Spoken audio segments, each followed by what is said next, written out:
people, they ask, so now we had this course, and what should we do when we come home, right? And like the most important thing is, of course, to practice, right? And then the question becomes, what should I practice on?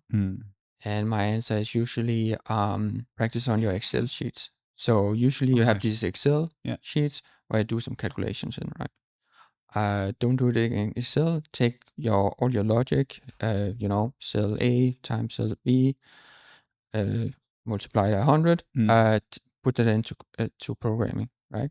It's easy to read because in the code you see the formula, you don't see the result.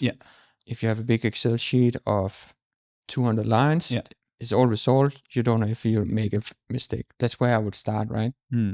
Replace your kind of old dusty Excel sheet with a process that says Excel in, some coding, Excel out. Basically, you have Excel as a data format. Everybody can open it.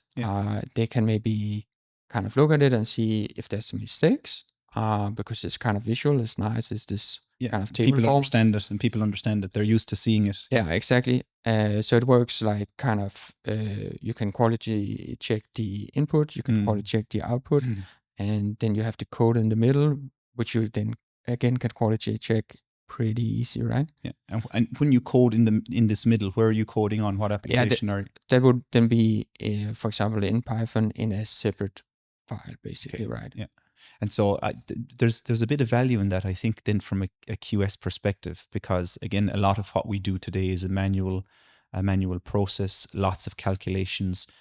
When we get to big projects, big calculation sheets, managing budgets of billions of euro, and they become complex because you start off with something small, and then every day and week and month you begin to build, and then suddenly 6 months, 1 year in, you have this huge, complex, multi-tab Excel sheet that does everything all at once, and it's massive, and it takes a day to open and a day to close.